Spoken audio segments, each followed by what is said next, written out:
জিয়াউর রহমানের নামে একটা লোক আছে, আমি তোফায়েল আহমদ তো জানতাম না। আমরা যখন 1969 গণ অভ্যুত্থান করি তখন জিয়াউর রহমানের নামও ছিল, এবং বঙ্গবন্ধু যখন 26শে মার্চ স্বাধীনতা ঘোষণা করেন তখন জিয়াউর রহমানের কোন মানুষ হিসেবে আমরা জানতাম। আমি যদি বলি যে জিয়াউর রহমান যদি চট্টগ্রামে না থেকে যদি পাকিস্তানে থাকতো অথবা ঢাকা থাকতো, তিনি পাকিস্তানের পক্ষ অবলম্বন করতেন, কারণ তিনি স্বাধীনতা বিশ্বাসী ছিলেন না। তার বড় প্রমাণ, সংবিধানকে তিনি তছনছ করেছেন রাষ্ট্রীয় ক্ষমতা দখল করে, 4টি মূলনীতিকে তছনছ করেছেন। আমরা যারা সেকুলার রাজনীতি করেছি, অসাম্প্রদায়িক রাজনীতি, সেখানে সাম্প্রদায়িকতা এনে ধর্মভিত্তিক রাজনীতি নিষিদ্ধ ছিল, সেটা তিনি চালু করেছেন। সুতরাং তিনি মুক্তিযোদ্ধা ছিলেন না ঘোষণা তো প্রশ্নই ওঠে না।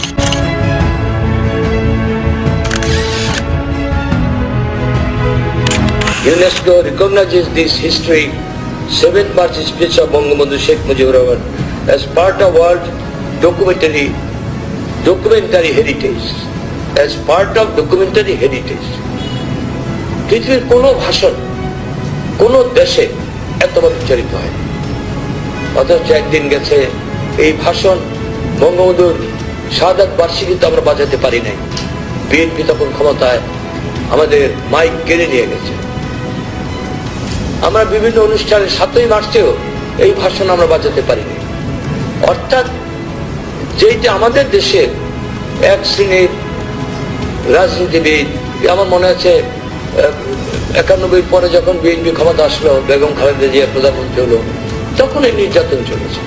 তার আগে বঙ্গবন্ধু হত্যার পরে আমরা যখন কাঙ্গালি ভোজ করতাম, শহরের প্রত্যেকটা জায়গায় আমরা যেতাম, সেখানে 7ই মার্চের ভাষণ তারা আমাদেরকে উচ্চারণ করতে দিত না।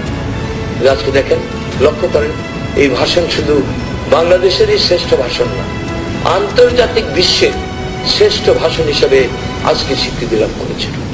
সুতরাং 30 লক্ষ শহীদের রক্ত, 5 লক্ষ মা বোনের ইজ্জতের বিনিময়ে আমাদের এই স্বাধীনতা, এবং এই স্বাধীনতার মহানায়ক, 1000 বছরের শ্রেষ্ঠ বাঙালি, ইতিহাসের মহামানব, পৃথিবীর নির্যাতিত নিপীড়িত মানুষের শ্রেষ্ঠ বন্ধু, জাতির জনক বঙ্গবন্ধু যে শ্রেষ্ঠ নেতা ছিলেন, আজকে ইউনেস্কোর এই সিদ্ধান্তের মাধ্যমে সেটা আরেকবার প্রমাণিত হয়েছে। জিয়াউর রহমানের নামে একটা লোক আছে, আমি তোফায়েল আহমদ তো জানতাম না। আমরা যখন 1969 গণ অভ্যুত্থান করি তখন জিয়াউর রহমানের নামও ছিল, এবং বঙ্গবন্ধু যখন 26শে মার্চ স্বাধীনতা ঘোষণা করেন তখন জিয়াউর রহমানের কোন মানুষ হিসেবে আমরা জানতাম না।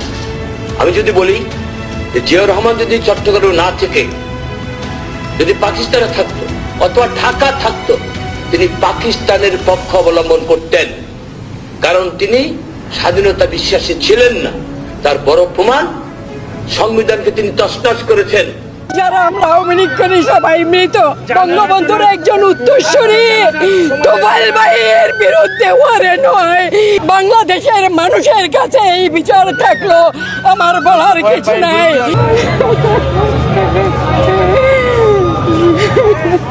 কি বলবো বলেন, আমরা কি বলবো, আমাদেরকে বলেন। আমরা ভাষা হারিয়ে ফেলেছি। একটা মানুষ মৃত্যু সজ্জায় আইসিইউতে, তার বিরুদ্ধে ওয়ারেন্ট করে সরকার।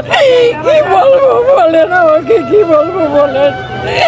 একটা মৃত্যু মানুষের বিরুদ্ধে ওয়ারেন্ট হয়, সে বর্ষিয়ার নেতা তোফায়েল ভাই, তার বিরুদ্ধে ওয়ারেন্ট হয়। চিন্তা করেন, আমরা সবাই মৃত। সারা বাংলায় যারা আমরা আওয়ামী লীগ করি সবাই মৃত। আপনারা দেখতে পাচ্ছেন একের পর এক জেলখানার অন্তরায় কিভাবে আমাদেরকে হত্যা করছে, আমাদের সন্তানদেরকে হত্যা করছে, আমাদের নারীদেরকে হত্যা করছে, দর্শন করছে। আমরা কি অবলীলায় এই বাংলাদেশে জন্ম নিয়েছি আমরা জানি না। আজকে বঙ্গবন্ধুর একজন উত্তরসূরি তোফায়েল ভাইয়ের বিরুদ্ধে ওয়ারেন্ট হয়।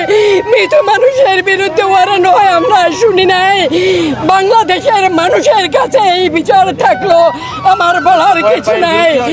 শুধু তোফায়েল ভাই না, আমাদের যারা আজকে দুঃখে দুঃখে যারা মারা যাচ্ছে প্রত্যেকটা এমপি, এই যে পরশুদিন দবিরউদ্দিন মারা গেল দেখলেন, প্রত্যেকটা পয়জন প্রতিটা মানুষের শরীরে তারা ঘটছে, বলার কিছু নাই, ভাষা নাই। বলতে গেলে ঘন্টার পর ঘন্টা বলতে হবে আপনাদেরকে। এই বাংলাদেশের মানুষের কাছে বিচার চাই। আজকের এই মৃত্যুর কারণ কি? একজন বর্ষিয়ান নেতা মৃত্যুর মুখে দাঁড়িয়ে তার বিরুদ্ধে ওয়ারেন্ট করে, এর চেয়ে দুঃখজনক বাংলার মানুষের কাছে, এর চেয়ে লজ্জাজনক আর কিছু নাই। 9 বছরের সন্তানের পেটে বাচ্চা হয়, এই বাংলা আমরা চাই।